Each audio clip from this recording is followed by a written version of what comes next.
कि ये जो हमारे फ़ोन की बैटरी है, इसमें आखिर ऐसा क्या होता है जो इसे चलाता है? आज हम इसी बारे में बात करेंगे। केमिस्ट्री और इलेक्ट्रिसिटी के बीच के इस कमाल के कनेक्शन के बारे में। तो चलिए एक ऐसी चीज से शुरू करते हैं जो हम सब रोज इस्तेमाल करते हैं, बैटरी।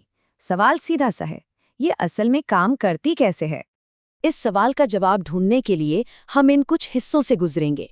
हम बिल्कुल बेसिक आइडिया से शुरू करेंगे और देखेंगे कि इसका हमारी दुनिया पर कितना गहरा असर पड़ता है।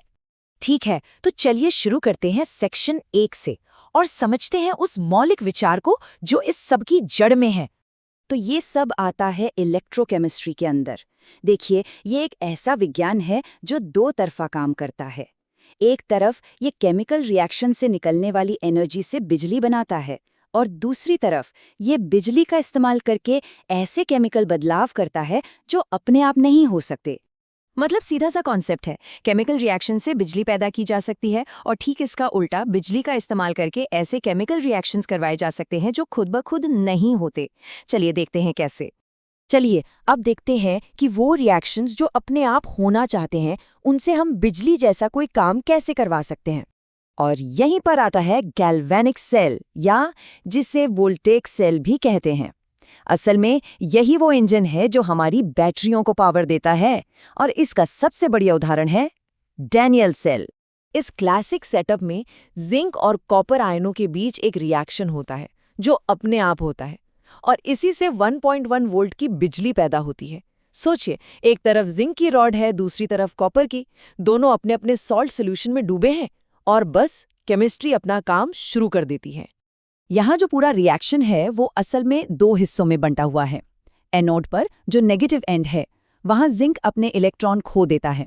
इस प्रोसेस को कहते हैं ऑक्सीडेशन, और ये इलेक्ट्रॉन तार से होते हुए कैथोड तक पहुँचते हैं जो कि पॉजिटिव एंड है। वहाँ पर कॉपर इन इलेक्ट्रॉन्स को ले लेता है और इस प्रोसेस को कहते हैं रिडक्शन। तो प्रोसेस क्या हुआ? जिंक खुला, इलेक्ट्रॉन निकले।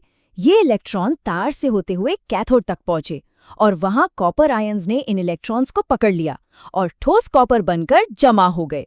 इलेक्ट्रॉन्स का ये जो बहाव है ना, जिंक से कॉपर की तरफ, बस इसी को हम इलेक्ट्रिक करंट कहते हैं।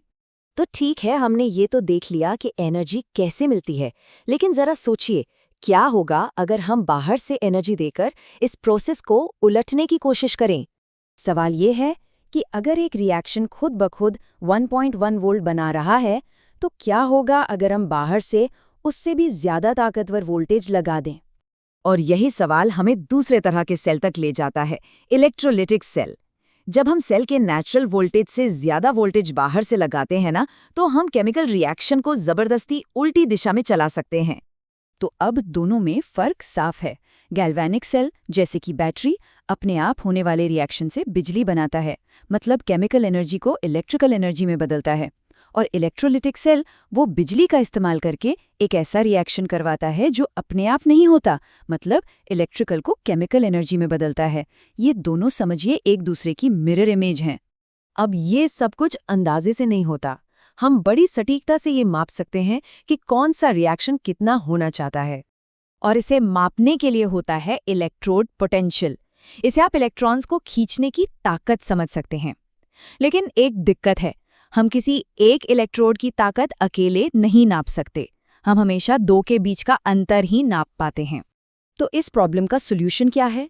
एक यूनिवर्सल रेफरेंस पॉइंट, और वो है स्टैंडर्ड हाइड्रोजन इलेक्ट्रोड, या SHE।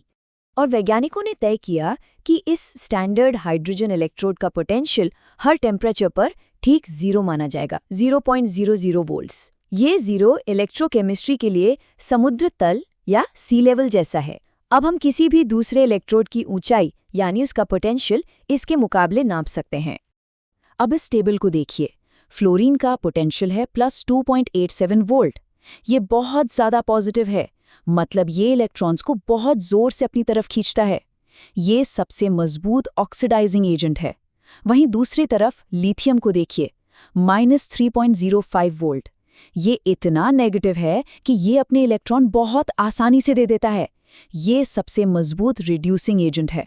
चलिए अब जरा बड़ी तस्वीर देखते हैं और समझते हैं कि ये सारे सिद्धांत हमारी असली दुनिया को कैसे चलाते हैं। तो ये सब इतना ज़रूरी क्यों है? सोचिए, मैन्युफैक्चरिंग में सोडियम, क्लोरीन जैसी ज़रूरी चीज़ें इसी से बनती हैं।